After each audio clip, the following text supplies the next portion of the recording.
Sejam bem-vindos ao programa Estudo na Palavra, uma explanação de estudos bíblicos tendo como foco a cruz de Cristo.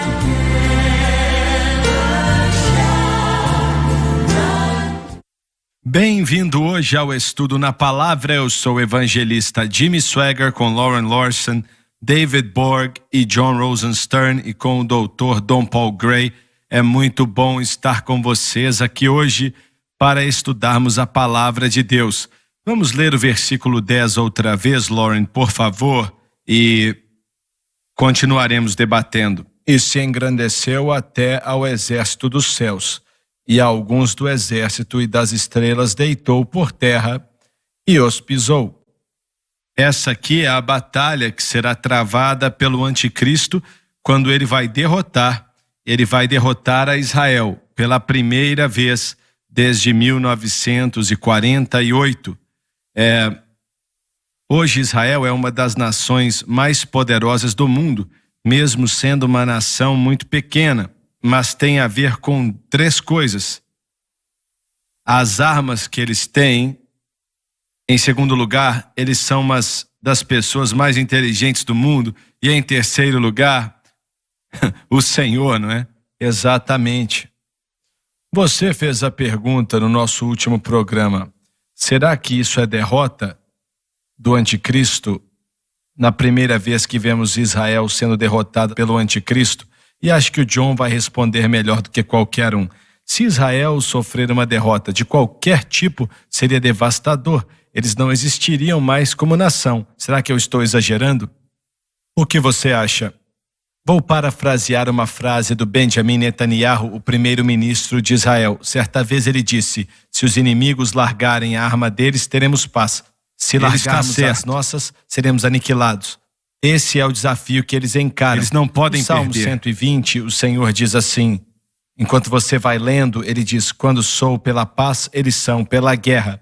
Então Israel tem tentado de várias maneiras trazer paz para aquela região durante muitos e muitos anos. O Dr. Gray falou em um programa anterior nessa semana de coisas que foram feitas no século 20 e 30, antes da Primeira Guerra Mundial. Quando olhamos para o país da Turquia, vemos que eles eram cristãos e se vestiam de maneira moderna, e essa ideia das mulheres terem que usar o véu foi removida.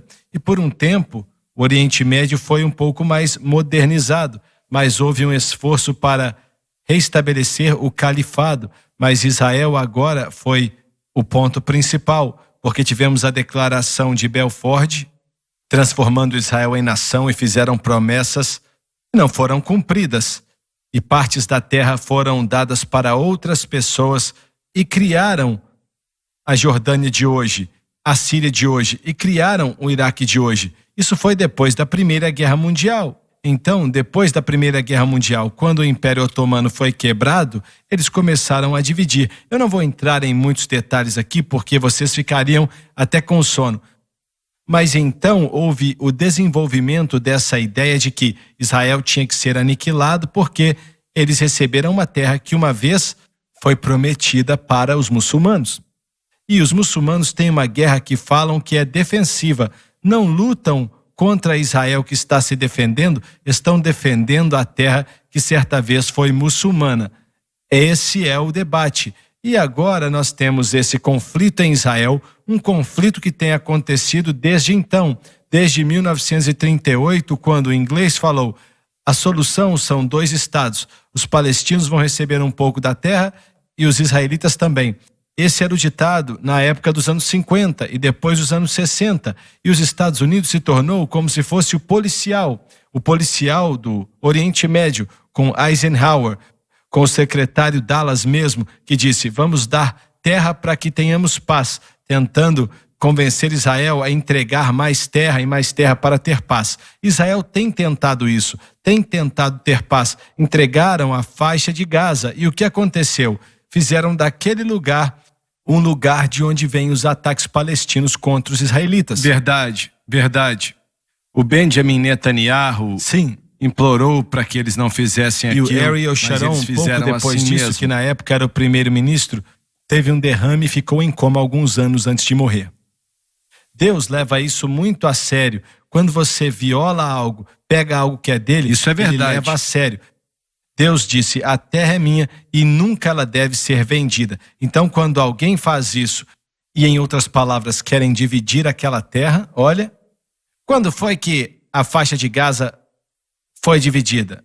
Foi nos anos 90 com Ariel Sharon. Não, perdão, foi no princípio dos anos 2000 com Ariel Sharon. Eu não acompanhava muito de perto, mas eu vejo que isso foi uma grande falha. E por vários anos nós temos escutado falar aí sobre os foguetes que são lançados de Gaza atacando Israel. Exatamente, foi o que o Benjamin disse que ia acontecer. Então, o que ele falou, aconteceu. Certo. Existe uma discussão para ver se eles vão conseguir dominar a faixa de Gaza de novo, pode ser? Eu não acredito que consigam. Acho que as pessoas não vão apoiar. Qual o tamanho da Gaza geograficamente? Não é muito grande. São o quê? 10 milhas de largura? Ou 30 milhas de comprimento? Não é desse tamanho, não. Não, é um pequeno espaço de terra. E é controlada por uma organização chamada Hamas. E o Hamas é composto de palestinos, mas são chamados também de Irmandade Muçulmana, que foi fundada pelo Hassan al-Banna, que nos anos 20 era amigo de Adolf Hitler. E ele e outro homem chamado Haj al-Jamin al-Husseini, que trabalhou com Hitler para trazer a solução final e exterminar os judeus da terra. Eu sempre pensei que na guerra dos anos 60 e 70, Israel tinha entregado Gaza e não aconteceu até os anos 90. Não, eles deram a parte do deserto do Sinai, mas mantiveram a Gaza como uma capa de proteção, como as colinas de Golã. Sim, eles derrotaram o Egito e tomaram o Sinai. Sim, mas depois devolveram. Outra vez, tentando mostrar que queriam paz e não queriam continuar em guerra, querendo paz. Eu não acho que eles tinham que ter devolvido. Não, e o Yasser Arafat, que era o presidente do povo palestino, que decretou a si mesmo como presidente em 68, fez um comentário quando estavam na África do Sul e disseram na dissertação do ramo da oliveira que, como Dave mencionou em um outro programa, esses tratados de paz chamam de Ahudna, a verdade do Haribaya, onde os muçulmanos podem fazer um tratado de paz até ter o poder o bastante para quebrar o tratado de paz. Não é para guardarem, mas para que eles tenham força para se vingarem. Era isso que Yasser Arafat estava dizendo no Hudna, nesse tratado que ele fez com Israel. Ou seja, está querendo ter paz com eles para dominá-los um dia. O povo libanês ali, eles não são árabes, são? A maioria deles era cristã até que os muçulmanos dominassem. Você já recebeu a Brigitte Gabriel, a moça que escreveu o livro Por que Odeiam e é líder da organização Act for America.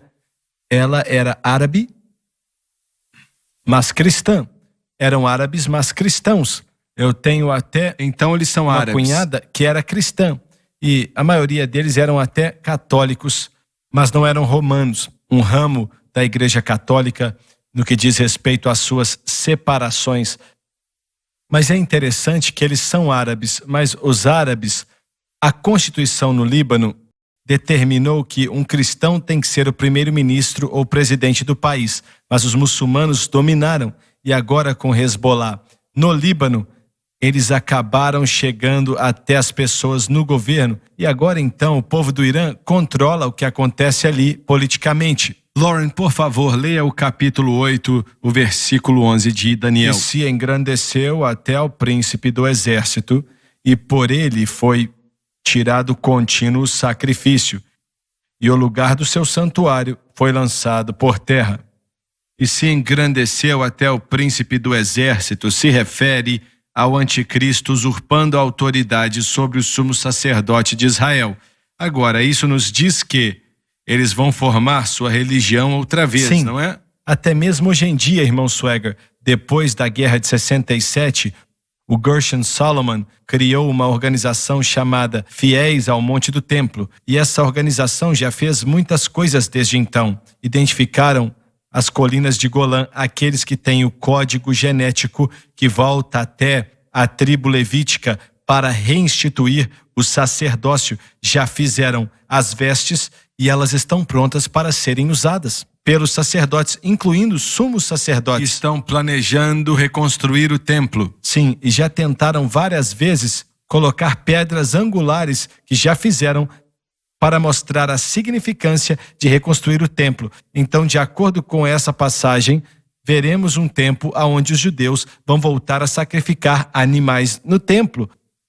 Quando isso vai acontecer? Antes do arrebatamento, depois do arrebatamento, antes da vinda do anticristo? A Bíblia não nos diz, mas essas coisas são pertinentes. E essas coisas, ou esses utensílios, já estão disponíveis para esse propósito. E eles vão ter um sumo sacerdote. Vão sim. E vão oferecer sacrifícios. E até criaram uma bezerra vermelha de maneira genética para limpar a área e construir o templo. Claro. Porque, posso perguntar, por que o Senhor permitiria que algo assim aconteceria? É o que eu quero saber. Provavelmente você tem que perguntar para ele, mas até mesmo durante o tempo de Cristo. Vemos que os judeus tinham pervertido muito a palavra de Deus, as tradições orais. Jesus dizia assim: vocês dizem isso, ou já disseram isso. Estava falando da tradição oral, que ele nunca seguiu. Quando ele dizia, está escrito, aí estava falando da palavra de Deus. O judaísmo hoje é cheio de superstição.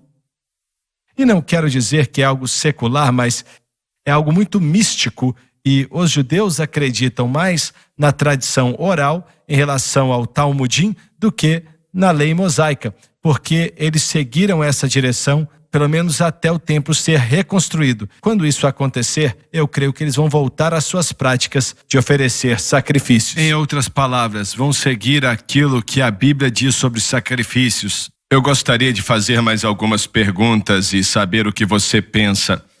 Com o aumentar do judaísmo, será que isso indica que Israel também vai voltar a ter uma grande força antes de aparecer o anticristo? Porque às vezes pensamos, ou eu sempre pensei, que o anticristo vai entrar em um acordo com Israel e basicamente será o salvador de Israel. Mas e se Israel tiver em uma posição de poder e ele precisar da sua força para conquistar o que ele precisa conquistar? Talvez essa volta da adoração no templo, como você descreveu, está indicando uma ascendência de Israel em uma posição muito poderosa no mundo, não necessariamente negativa, como eu sempre imaginei, ou uma sem influência quando o anticristo vem salvá-los. Para responder isso, tenho que pensar como os judeus pensam, pois eles não olham para a era messiânica como nós olhamos. Eles não acreditam que Deus vai se manifestar na carne, como vimos Jesus vindo para a terra e voltando na segunda vinda como ele veio.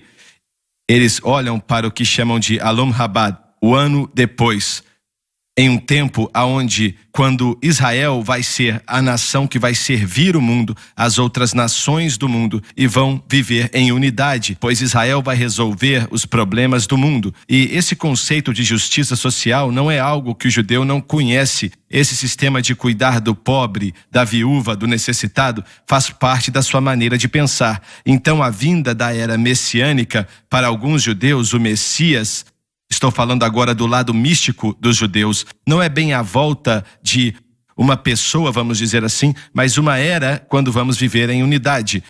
Quando o anticristo vier, eles vão dizer que ele é o Messias deles, e ele vai usar isso para explorá-los com a intenção de ter a confiança e a força deles para depois atacá-los. Mas a ideia é que vai trazer uma unidade, e é nisso que acho que a reconstrução do templo será dada para eles. Eles vão aceitá-lo e vão atrair os outros para aceitá-los, eles estando em um lugar de poder, provavelmente não, mas provavelmente em um lugar de aconselhamento, sendo reconhecidos pelos outros. Israel tem grandes coisas como as vacinas e os avanços tecnológicos e medicinais. Todas as grandes corporações do mundo no ramo da tecnologia têm alguma forma de parceria com companhias de Israel. É isso aí. Eles estão todos envolvidos, as grandiosas.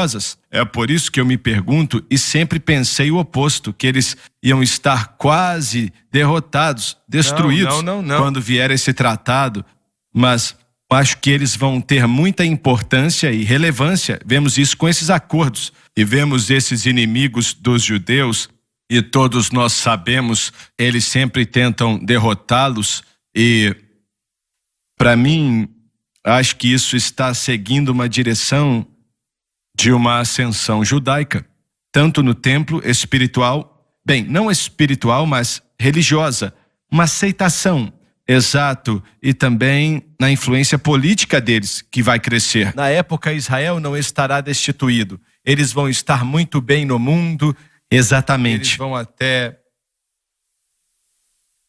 ter resolvido a situação entre É eles o que estou dizendo. e os muçulmanos. Certo? E isso é um grande problema. Certo. Eu vejo muito da igreja cristã hoje seguindo o movimento das raízes hebraicas, sendo direcionado para isso. Você está mencionando isso, talvez você conhece algo que eu não conheça. Irmão Swagger está crescendo a cada dia e sua influência só está crescendo. Isso está na televisão aí, nos canais cristãos. Na televisão você vê o rabino não sei quem e o rabino não sei quem. Você não vê mais um evangelista, um pastor ou pregador do evangelho. Então, é algo que está crescendo, continua crescendo. O que eles estão fazendo para promover isso? Como é que eles se conduzem nos seus cultos e por aí vai? Mais uma vez, eu acho que volta, Deixando mais judeu? eu acho que volta para a era da divisão da lei e da graça. Volta para o entendimento errôneo da cruz de Cristo e não para o cristão. Esse entendimento é válido. Mas não são judeus que estão fazendo Não, isso? são cristãos. Eles se dizem cristãos. Mas ainda assim, isso vai ser uma plataforma para o crescimento do judaísmo e não algo que os cristãos serão contra. Por exemplo, a guerra de Paulo em Jerusalém, se olharmos para os dias de Paulo, foi a guerra que mais trouxe divisão do que qualquer outra. E como americanos, acho que não apreciamos essa guerra, como Paulo teve que lutar para separar a igreja do Foi judaísmo. fenomenal. E ultimamente conseguiu fazer isso, mas hoje eles ensinam que isso nunca foi feito. É que os convertidos ao cristianismo têm que aprender o judaísmo. Como é? Que as pessoas que converteram ao cristianismo têm que continuar no judaísmo, guardando o sábado, e os ensinamentos da lei mosaica têm que continuar, e que os apóstolos até participaram disso. Pode falar. Há alguns anos atrás, em Dallas, eu conheci um casal que eles eram cristãos messiânicos e eram cantores. Um deles era um gentio e o outro judeu. Se casaram, então eles, eu não sei o que eram antigamente, mas agora eram judeus messiânicos. Você mencionou como estão espalhando a mensagem. Eles saem cantando músicas judaicas. E as igrejas pentecostais convidavam eles. E aí ele pregava, eu nunca vi eles pregando, então não posso dizer o que eles pregam, mas eu os encontrei uma vez, era um casal muito amável, mas eles cantavam em hebraico. Eu acho que eles estavam cantando uma mensagem do Novo Testamento. Mas olha, não pode, porque o problema é que quando você mistura a nova e a antiga aliança, você tira o foco que deve estar somente na cruz. Exato, e é aquilo que Paulo trabalhou em suas cartas, ele falou muito disso, que verdade. Você tem que entender que está completo em Cristo. Sim, acho que ninguém travou uma luta assim. Podemos dizer porque ele era o líder, ele era aquele que iniciava e precisava de alguém como Paulo, um especialista no judaísmo, porque eles podiam ter ignorado Pedro ou uma outra pessoa que não tinha os credenciais, dizendo que a pessoa era ignorante, que não tinha aprendido, como faziam com outros, mas não podiam fazer isso com o apóstolo Paulo, porque ele sabia melhor do que qualquer um. Verdade. Ele testifica em Gálatas que foi escolhido para ser o líder. Ele tinha um PhD. Talvez ele tivesse vários PhDs no mundo de hoje. Então não havia ninguém que entendia entendia a mentalidade dos judeus, ou o judaísmo, a forma dos judeus de pensar e viver, melhor do que Paulo. Então ele veio e disse assim: essa nova aliança nos separa do judaísmo. Você está dizendo que agora existem protestantes, cristãos, aqui nos Estados Unidos, tentando trazer a antiga aliança para a nova? Exatamente, esse é o movimento hebraico. E enquanto ele pode soar como algo inocente, mas você não pode colocar um talite, isso não é nem lei, isso aí como é que eu vou descrever, John? Isso é apenas uma ideia. Bem, a ideia é que é uma cobertura, é o que eles pensam. Você não pode fazer isso sem afetar a sua fé. Tudo que remove os seus olhos da obra consumada de Cristo vai te machucar em algum aspecto na vida do cristão. Acho que dessa maneira eles não têm muita ajuda da cruz. Bem, o problema com isso é que eles não sabem, ou Paulo perguntou assim, o Doni até pregou isso: quem foi que te enganou para que você não obedeça à verdade? E os mesmos poderes das trevas pegam a mente inocente de um recém-convertido e faz com que eles fiquem atribulados com a seguinte coisa: a Bíblia diz que você deve fazer isso, e eu vou fazer isso porque amo a Jesus. E é isso que tem acontecido no cristianismo. E aí pastores se levantam e, ao invés de dizer para os recém-convertidos: não deve ser assim, eles compram talites e fazem a mesma coisa que os outros. E pode parecer algo inocente, e volto para a mensagem do Doni domingo passado. Eu não sei se ele sabia, mas a mensagem dele veio no tempo correto, pois ele disse que Jesus representa todas as festas. Em Colossenses 2, Paulo diz que tudo é uma sombra e um tipo que Cristo já cumpriu, Cristo já preencheu. Era para ser um tipo que apontava para Cristo. Então, para quê? Vamos voltar atrás. Na igreja primitiva, acho que eles realmente venceram aquilo, não? Não, acho que eles nunca largaram. Eu acho que por um período de tempo, talvez a proeminência esteve sobre a mensagem do apóstolo Paulo, mas essa inclinação para o lado religioso sempre esteve no meio do cristianismo, porque tiramos os olhos de Cristo, ou talvez não sabíamos ou entendíamos o que ele fez por nós. E eu continuo dizendo assim e vou continuar pregando isso, que nós não entendemos o valor da sua morte, não entendemos o valor da cruz e não estudamos o valor da cruz. Então, por isso, temos a tendência de sermos facilmente removidos e colocar a nossa fé em outra coisa. Por que eles pensam que isso é mais importante do que a nova aliança? Rapidamente, o tempo está acabando, mas vou tentar responder. Você está olhando para coisas que estão na Bíblia, e isso confunde as pessoas.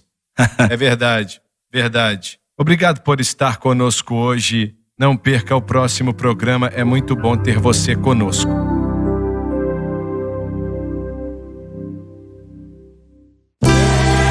Obrigada por ter assistido o programa Estudo na Palavra.